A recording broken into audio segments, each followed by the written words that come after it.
మిత్రులందరికీ నమస్కారం. ప్రజలు ప్రజాస్వామ్యం గెలిచి ప్రజాపాలన ఏర్పడి కరెక్ట్గా ఒక సంవత్సరం పూర్తి చేసుకుంటున్నాం.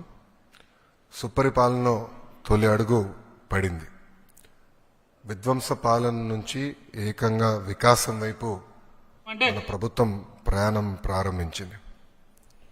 కేంద్రంలో ప్రధానమంత్రి గారు, రాష్ట్రంలో గౌరవ ముఖ్యమంత్రి చంద్రబాబు నాయుడు గారి నాయకత్వంలో ఆంధ్ర రాష్ట్రంలో డబుల్ ఇంజిన్ సర్కార్ అనేది ఈరోజు నడుస్తుంది. ఒక ఉద్యోగాల విషయంలో చూస్తే మెగా డిఎస్సి ఏర్పాటు చేసి ఏకంగా 16,347 పోస్టులు ఈరోజు ప్రజాప్రభుత్వం భర్తీ చేస్తుంది. ఈ మెగా డిఎస్సిని ఎట్టి పరిస్థితులు ఆపాలని ప్రతిపక్ష పార్టీ సుమారుగా 24 కేసులు, ఈ రోజుతో 24వ కేసు కూడా డిస్మిస్ అయింది సుప్రీంకోర్టులో. 24 కేసులు వేశారు. అయినా అవన్నీ తట్టుకుని డిఎస్సి ప్రక్రియ మేము పూర్తి చేస్తున్నాం. గడిచిన 10 సంవత్సరంలో రాని పెట్టుబడులు ఈ సంవత్సరంలో తీసుకొస్తాం జరిగింది. 9.5 లక్షల కోట్ల పెట్టుబడి, తద్వారా 8.5 లక్షల మందికి ఉద్యోగాలు కల్పించడానికి మేము ఒప్పందాలు కుదుర్చుకున్నాం. అనేక దశల్లో ఆ ఇన్వెస్ట్మెంట్స్ ఉన్నాయి. డొమెస్టిక్ ఇన్వెస్ట్మెంట్స్లో చూస్తే ఈరోజు భారతదేశంలోనే ఆంధ్ర రాష్ట్రం నంబర్ 1 ఉంది. 16% డొమెస్టిక్ ఇన్వెస్ట్మెంట్స్లో ఆంధ్ర రాష్ట్రానికి వస్తుంది జరిగింది. దాంట్లో భాగంగా TCS, LG, NTPC green, ఆసిలర్ Mittal, BPCL, Reliance, renew power లాంటి సంస్థలు ఈరోజు ఆంధ్ర రాష్ట్రంలో పెట్టుబడులు పెట్టడానికి ముందుకు వచ్చినాయి.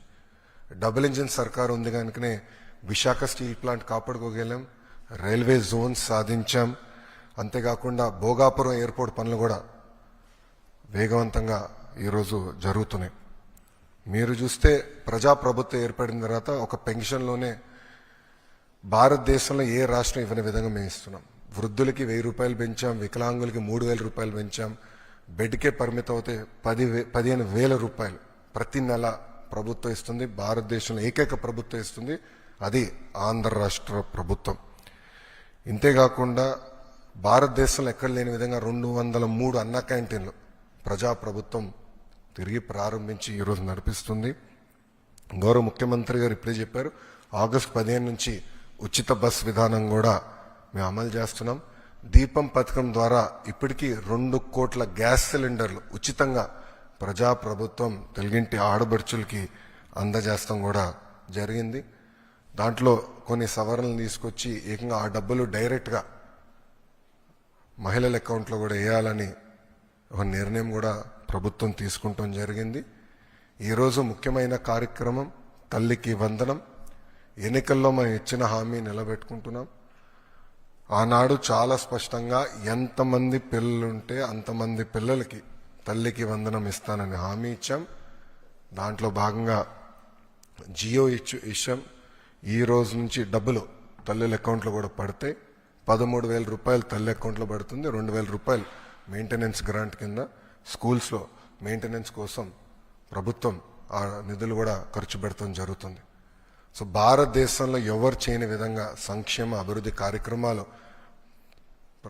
ప్రభుత్వం ఈరోజు చేస్తాం జరుగుతుంది.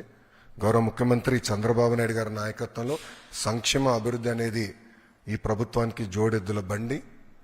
మాకు చాలా క్లియర్ మ్యాండేట్ ఇచ్చారు. 2 మీరు తీసుకెళ్ళాలి. ఒక పక్కన ఉద్యోగాలు, ఉపాధి, అభివృద్ధితో పాటు సంక్షేమం కూడా చేస్తూ ప్రజలు ఏ ఆస్తి అయితే ఈ కూటమిని 94% సీట్లు ఇచ్చి గెలిపించారో ఆ ఆశని మనం నిలబెట్టుకోవాల్సిన బాధ్యత, నెరవేర్చాల్సిన బాధ్యత మా పైన ఉందని కేబినెట్ మీటింగ్లో కూడా గౌరవ ముఖ్యమంత్రి గారు చెప్తాం జరిగింది.